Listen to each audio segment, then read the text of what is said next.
राम राम जी। मैं हूँ गांव की एक सिंपल सी हाउसवाइफ जिसने अपने बड़े बड़े सपने पूरे करने के लिए छोटे छोटे कदम उठाना शुरू कर दिए हैं। आज व्लॉग की शुरुआत मैं शाम से कर रही हूँ और यहाँ इसको धुत्तू बोलते हैं हमारे हरियाणा में। और इसमें मैं अभी पानी गर्म कर रही हूँ क्योंकि सर्दियों में ना रिस्क नहीं लेना चाहिए। करने को तो आप ठंडे पानी से भी काम कर सकते हो, लेकिन अगर गर्म पानी से करेंगे ना तो हमारी हेल्थ भी सही रहेगी और इतनी प्रॉब्लम नहीं होती। हाँ, थोड़ा टाइम कंज्यूमिंग तो है कि पानी गर्म करो फिर उससे काम करो, लेकिन आपकी हेल्थ अगर सही रहेगी तभी आप घर गृहस्थी अपनी पढ़ाई वगैरह सब संभाल पाओगे। इसीलिए बहुत ज़रूरी होता है खुद की हेल्थ मेंटेन रखना। और मौसम यहाँ पर बहुत ख़राब है, मतलब 2 दिन से रेगुलर बारिश हो रही थी, सब कुछ गीला हुआ पड़ा है। लेकिन बड़ी कोशिश के बाद फाइनली यहाँ पे आज जल गई। और मेरा बेटा यहाँ पे होमवर्क कर रहा था तो मैं उसको हेल्प करा रही थी।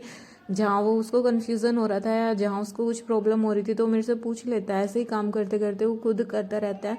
मैं उसे सेल्फ करने देती हूँ सब कुछ, क्योंकि जब वो खुद करेगा ना तभी कुछ सीख पाएगा। अगर उसे सब कुछ मैं पका पकाया परोस दूंगी तो उसकी खुद की जो क्रिएटिविटी है वो कभी निखर के ही नहीं आएगी। तो मैं बस इसे डायरेक्शन देने रहती हूँ करना क्या है उसे वो खुद करता है। और ये हमारा घेर है और यहीं पे हम पानी गर्म करते हैं चूल्हे में सुबह सुबह। और ये ईंधन है जो बहुत ज़रूरी होता है, गांव की एक रूटीन बन चुकी है। और यहाँ बाहर हमारी खाट और चारपाई और ये कुर्सी रखी है, यहीं पे हम धूप निकलती है तब यहीं पे बैठते हैं। तो वहाँ का सारा काम फिनिश करके मैं आ चुकी थी घर पे और शाम का खाना बनाने की मैं तैयारी कर रही थी। तो आज हम बनाएंगे पत्ता गोभी। पत्ता गोभी हमारे घर में किसी की फेवरेट नहीं है, लेकिन वो कहते हैं ना कि आपको सारी चीज़ें खानी चाहिए, सब सब्जियां खानी चाहिए, नखरे नहीं करना चाहिए। तो बस इसीलिए मम्मी ने ले ली थी सब्जी ये, तो मैं बना रही थी। अभी शाम को थोड़ी सी बनेगी सूखी सब्जी और सब लोग खुश होकर खा भी लेते हैं। पूरा दिन है ना ऐसे ही छोटे मोटे काम करके निकल जाता है। और जब रात को बहुत सैड फीलिंग के साथ सोना पड़ता है कि आज का दिन प्रोडक्टिव नहीं निकला, क्योंकि यही सब काम करते करते ठंड के छोटे छोटे दिन निकल जाते हैं और खुद के लिए मैं टाइम निकाल ही नहीं पा रही, मैं चाह कर भी नहीं निकाल पा रही हूँ। हर सुबह जब मैं उठती हूँ ना तो यही सोच के उठती हूँ कि आज मैं ये वाला काम तो फिनिश करके रहूँगी। फॉर एग्जाम्पल, अगर मैंने कोई भी एक टारगेट सेट किया है कि आज मेरे को कंप्यूटर के 2 चैप्टर कंप्लीट करने हैं, तो वो मैं शाम तक कर ही नहीं पाती हूँ। मतलब लाइफ इतनी अनप्रेडिक्टेबल हो गई है। आप शादी के बाद पढ़ सकते हो, बिल्कुल पढ़ सकते हो, खुद के लिए बिल्कुल टाइम निकाल सकते हो, लेकिन जब आपके बच्चे हो जाते हैं ना तो भूल ही जाओ कि सब कुछ टाइम टेबल के अकॉर्डिंग होगा। उसके बाद तो बस यही है कि जो टाइम आपको मिल रहा है ना बस वही अपनी पढ़ाई में इन्वेस्ट कर दो ना, उतना ही काफ़ी रहता है। तो बस जो टारगेट सुबह सेट कर रही हूँ पूरे नहीं हो पा रहे और रात को बस इसी फ्रस्ट्रेशन के साथ सोना पड़ता है कि भाई क्या चल रहा है लाइफ में, कितनी अनप्रेडिक्टेबल लाइफ हो गई है। और यहाँ मैं पत्ता गोभी बनाने से पहले इसको थोड़ा उबाल लेती हूँ, इससे जो इसका कच्चापन है ना वो थोड़ा दूर हो जाता है और फिर सब्जी ज़्यादा टेस्टी बनती है। तो जब तक ये उबल रही है तब तक मैं प्याज टमाटर काट लूँगी और फिर एक साथ इनको मैं छान के रख दूँगी। और गांव में ना ऐसी ही किचन होती है, बहुत कम हो गई जो आपको मॉड्यूलर किचन मिलेगी। और मुझे इसमें काम करने की आदत हो चुकी है, मतलब जिस जगह पे आप काम करते हो ना वो जगह आपकी हैंडी होनी चाहिए। तो बस वही इस वाला सिस्टम है। चाहती तो मैं भी हूँ कि मॉड्यूलर किचन बनवाऊँ और सब कुछ बिल्कुल अच्छे से हो, लेकिन वो कहते हैं ना कहीं सिचुएशंस आपके फेवर में नहीं रहती। तो जितना है जो है आपके पास बस उसी में काम चलाना पड़ता है।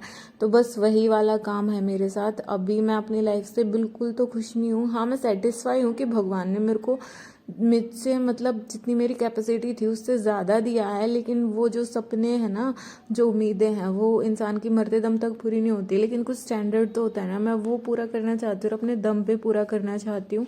क्योंकि दूसरों पे कब तक थोपते रहेंगे यार अपनी ज़िंदगी की, ये चाहिए ये ला के दो, ऐसे करो वैसे करो, कब तक चलेगा ऐसे। भगवान ने माता पिता ने पढ़ लिख कर हमें इस काबिल बनाया है कि हम अपना कुछ कर सके, तो क्यों ना अपनी जिम्मेदारी हम खुद उठाएं। औरतों का ना मैंने ये वाला सिस्टम बहुत देखा है कि वो अपने हस्बैंड पे, अपने ब्रदर पे, अपने फादर पे बहुत डिपेंडेंट रहेंगे, अपनी चॉइसेस उनके ऊपर ऐसे झाड़ती रहेंगी जैसे भाई पूरी ज़िंदगी का ठेका उन्होंने ले रखा हो।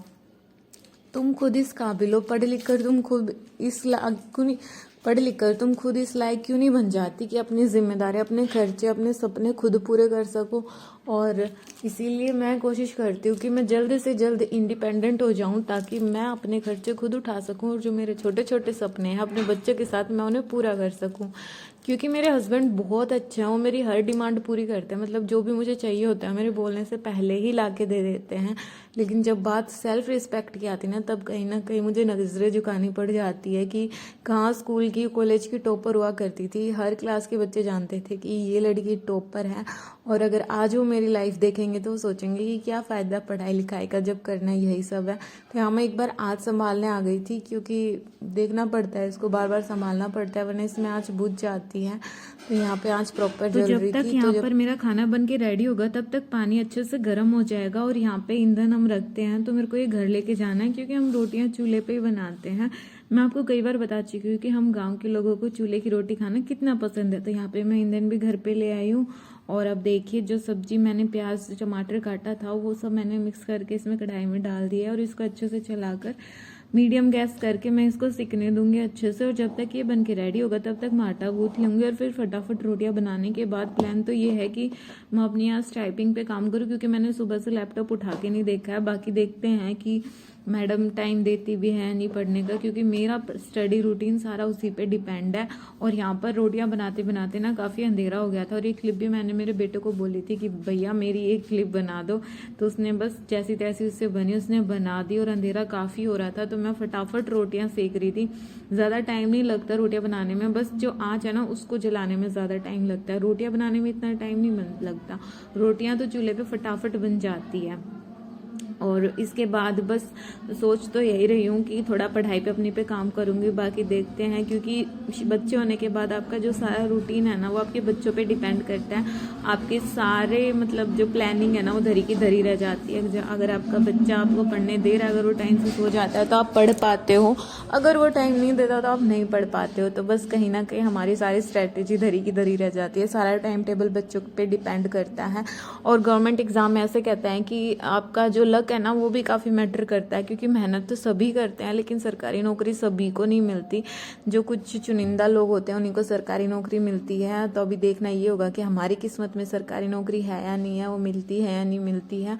और ये रात होते ही दोनों भाई बहनों की मस्ती स्टार्ट हो गई। और ये इतनी शैतान है कि ये देखो, इससे भी नहीं डर रही। ये फेस मास्क ये लेके आया था, इससे भी नहीं डरती, इसको खिलौना लगता है। ये देखो, बिल्कुल नहीं डर रही। इतनी शैतान बच्ची मैंने आज तक अपनी लाइफ में नहीं देखी, लेकिन अभी देखो देखना पड़ रहा है। खुद की औलाद इतनी शैतान हो गई। नेक्स्ट डे की क्लिप है, उस रात को मैं पढ़ी थी लेकिन ऑनलाइन पढ़ी थी, इसलिए मैं क्लिप नहीं बना सकी, मेरे पास एक ही फ़ोन था। नेक्स्ट डे की क्लिप है, घर का सारा काम फिनिश करके मैं पढ़ने बैठ गई थी।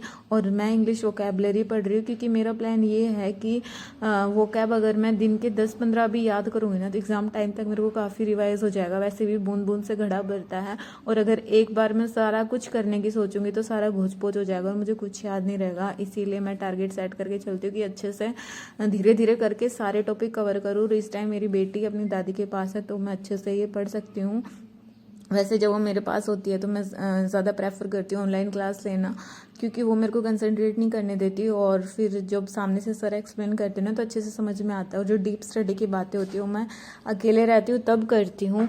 अगर आप लोगों ने वीडियो यहाँ तक देख लिया है और अगर मेरा वीडियो आपको ज़रा सा भी इंटरेस्टिंग लगा हो, आपको कुछ मोटिवेशन मिली हो, तो प्लीज़ वीडियो को लाइक करें, चैनल को सब्सक्राइब करें और एक प्यारा सा कमेंट भी दीजिएगा। और मिलती हूँ आपसे नेक्स्ट व्लॉग में, तब तक के लिए जय बाबा की।